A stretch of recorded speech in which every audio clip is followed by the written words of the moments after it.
Si je vous dis épée bâtarde, vous allez certainement penser aux choses suivantes. Une épée qui n'est ni à deux mains, ni à une main. Une épée qui peut s'utiliser à la fois à une main ou à deux mains. Et enfin, une épée fruit d'un adultère... non, pardon, je suis parti un peu loin. L'épée bâtarde, c'est un petit peu la reine des épées. On utilise ce terme à tout va, et c'est l'arme parfaite des héros, fortement popularisée par Géralt de Rive, Aragorn, voire même le sabre laser, car techniquement, ça s'utilise à une et à deux mains. Donc c'est des sabres laser bâtards. Souvent, on dit que c'était un type d'épée utilisé entre le 15e et le 16e siècle. Sauf qu'en fait, ça existe pas vraiment une épée bâtarde. Encore en train de chipoter sur des appellations, Jascal? Et oui, chic, parce qu'en fait, les épées bâtardes, c'est un petit peu bâtard comme sujet.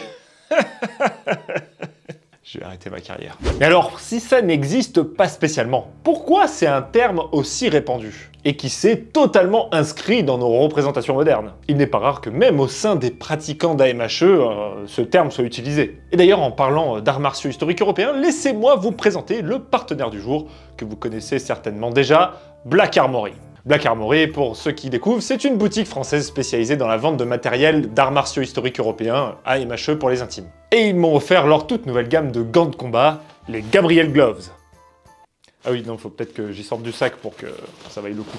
Bon, si vous suivez cette chaîne depuis longtemps ou que vous êtes allé sur la chaîne secondaire Jascal le Maître d'Art, vous savez que les gants en AMHE, c'est un sujet interminable parce que c'est très compliqué de faire des choses qui soient à la fois assez protecteurs et qui offrent assez de mobilité pour pouvoir développer une escrime sympathique. Mais il y a cette toute nouvelle paire de gants qui sacrifie pas spécialement la protection, mais ajoute de la mobilité par rapport à des gros gants coquets, et c'est donc les Gabriel Gloves. Et personnellement, ça fait 2 mois que je les utilise, là, à peu près, et j'en suis extrêmement content. Pour de la pratique d'épée longue à deux mains, c'est absolument parfait, mais je ne vais pas vous embêter plus longtemps avec ça. Sur ma chaîne secondaire, je ferai une review complète des gants avec vidéo de sparring à la pluie. Mais voilà, retenez surtout que Black Armory sponsorise cette vidéo, que si vous voulez vous procurer du matériel d'AMHE, vous pouvez passer par cette boutique qui a un peu justement repris les choses en main, voilà, qui a même fait une vidéo pour expliquer un petit peu l'état actuel de la boutique et qu'elle repart sur de bonnes bases. Donc n'hésitez pas à aller voir cette vidéo et à bien sûr commander sur Black Armory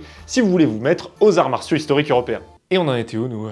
Ah oui, les bâtards. Bon, pour revenir sur notre sujet, il est important d'expliquer certaines choses avant de rentrer concrètement dans les épées bâtardes. Faut bien garder à l'esprit, et ça je vous l'avais dit sur ma vidéo sur la guisarme, la dénomination et classification des équipements médiévaux, c'est quelque chose de très moderne, qui date du 19e siècle. Alors vous vous demandez peut-être pourquoi, en tant qu'historien ou passionné d'histoire, on s'embête à classifier les équipements, alors que c'était peut-être pas forcément le cas à l'époque.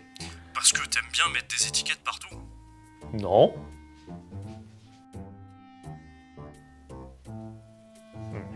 Classer les armes et les armures, ça permet de suivre l'évolution technique et culturelle au fil du Moyen-Âge. On peut ainsi mieux comprendre comment les sociétés évoluaient à travers les équipements qu'elles utilisaient. Genre, plus la lame est longue, plus on avance dans l'histoire. Putain, ça marche pas du tout comme exemple, mais en même temps si. Une autre raison, c'est qu'en catégorisant clairement les équipements médiévaux, on parle tous le même langage. Quand on dit espadon ou encore casque type barbute, tout le monde sait de quoi on parle si on s'en réfère vraiment à la dénomination moderne. On évite de dire des trucs du genre, tu sais, l'épée là, la grande, mais pas trop grande.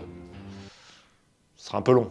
Catégoriser permet aussi de repérer les influences entre régions ou cultures. Par exemple, c'est plus facile pour savoir si un casque vient d'Italie ou de France ou d'Allemagne, grâce à ces caractéristiques précises qui en font un casque, je sais pas, type salade par exemple.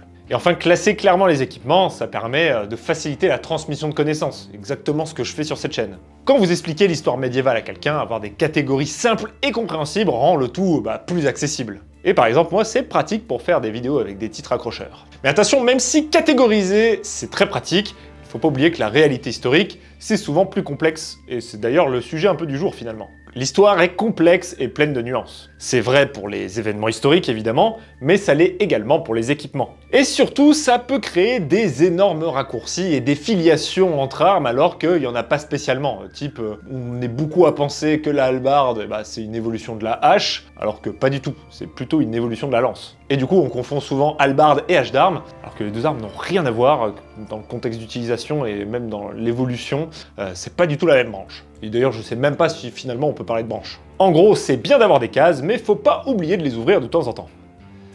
Bordel, c'est beau ce que je dis. Et d'ailleurs, pour en revenir à notre sujet, vous savez comment elles sont catégorisées, les épées médiévales? Parce que c'est pas juste épée longue, épée à une main, épée bâtarde, justement. Ce que je veux dire, c'est comment elles sont classées de manière scientifique et académique, non? Alors laissez-moi vous présenter la classification Waukesha. Mais qu'est-ce que c'est que ça, un oiseau d'Amérique latine? Dans les profondeurs reculées de la forêt tropicale du Yucatan, vit un oiseau si discret et méconnu que même les autochtones le considèrent comme une légende. L'Ouakesha. Je suis venu ici, au cœur du Mexique, pour tenter de capturer pour la première fois des images claires de l'Ouakesha, un oiseau si rare que presque personne n'a pu observer ses comportements dans la nature.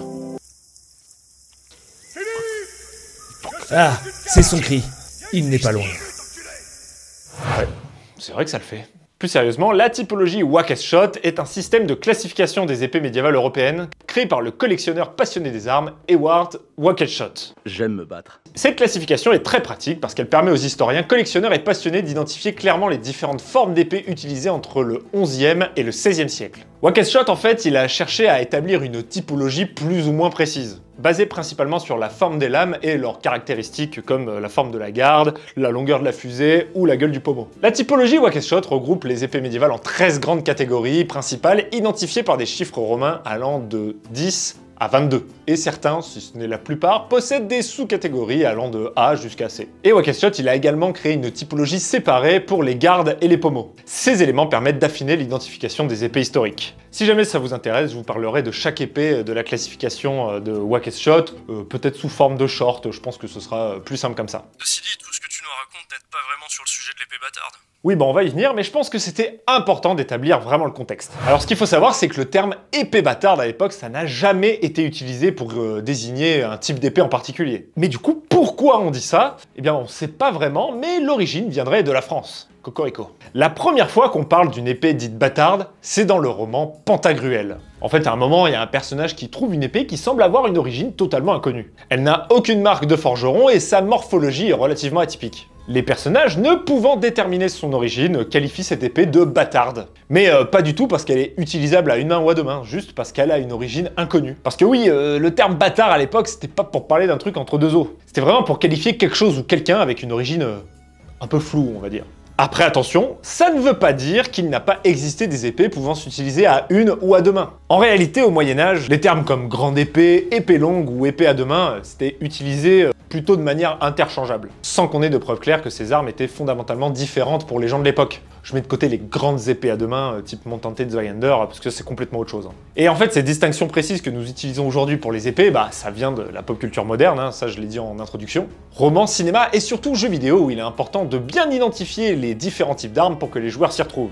Mais honnêtement, d'un point de vue historique, essayer de déterminer où s'arrête une épée bâtarde et où commence une véritable épée à deux mains, c'est un coup à s'arracher les cheveux. Selon moi, ce que l'on peut qualifier d'épée bâtarde, si on considère que ce terme est valable, c'est plus une question de ressenti que de morphologie. Si vous êtes autant à l'aise pour utiliser une épée à une main ou à deux mains, et ben pour vous c'est une épée bâtarde. Mais c'est sûr que si vous faites 1m50 ou 1m90, déjà, ça va pas être la même chose. Par exemple, cette épée de coupe, elle a une longueur de lame, une longueur de fusée et une répartition de sa masse idéale pour que je puisse l'utiliser à la fois à une main et à deux mains. Donc pour moi, ça, c'est une épée bâtarde. Une épée comme les Feder, et bah elle, ça va vraiment être des épées à deux mains uniquement, parce qu'on n'est pas du tout à l'aise pour faire preuve de grande technicité à une main. Pas du tout conçu pour. Et celle-ci, bah la fusée est beaucoup trop courte et la taille de la lame ne justifie pas du tout que je l'utilise à deux mains. Alors maintenant, est-ce que avoir une épée bâtarde, c'est bien? Eh ben, ça va dépendre un petit peu de votre train de vie. Effectivement, pour un personnage comme Gérald de Rive ou Aragorn, c'est parfait.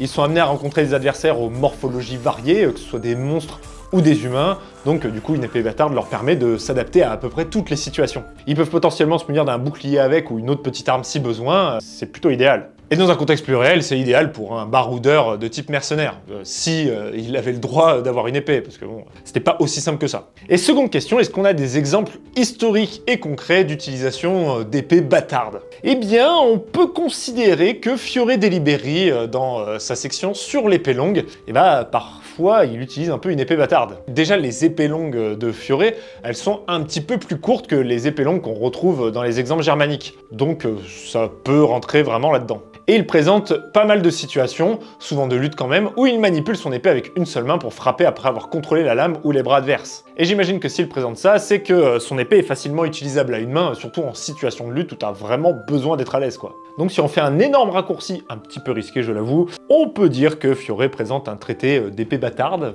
même si ça reste principalement de l'épée à deux mains dans la section dédiée bien sûr. Donc finalement, c'est quoi une épée bâtarde? Eh bien c'est un peu tout et rien à la fois. Historiquement, concrètement, c'est rien à part une mention dans un vieux roman. Et ça existe sans exister, on le nomme pas, c'est une épée qui, en fonction de la personne qui l'utilise, peut être utilisable à une main ou à deux mains. Donc voilà, moi finalement je parle de ça, mais au final on parle surtout de classification et d'appellation d'équipements médiévaux. C'est très utile, mais il ne faut jamais oublier que ça a ses grosses limites. L'épée bâtarde, ce n'est pas un type précis d'épée, mais plutôt un terme pratique, moderne, pour désigner une arme s'utilisant à la fois à une main et à deux mains. Donc au final, tu apportes pas une réponse claire.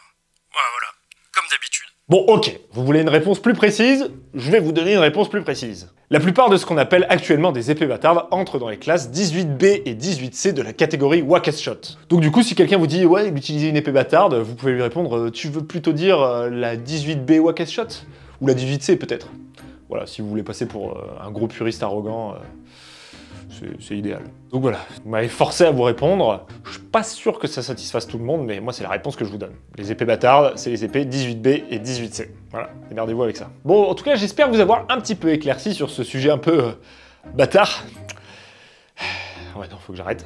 Merci d'avoir regardé cette vidéo, je remercie évidemment Black Armory d'avoir sponsorisé cette vidéo, je ferai une review complète des gants sur la chaîne secondaire, donc n'hésitez pas à vous abonner à la chaîne secondaire, j'essaie d'y publier du petit contenu annexe dès que je peux, donc voilà, si vous voulez surtout me voir me foutre sur la gueule, c'est l'endroit idéal. Enfin pas me foutre sur la gueule, mais foutre sur la gueule des autres, parce que me battre avec moi-même ça serait un peu bizarre. Et en attendant la prochaine vidéo, évidemment, gardez l'esprit affûté.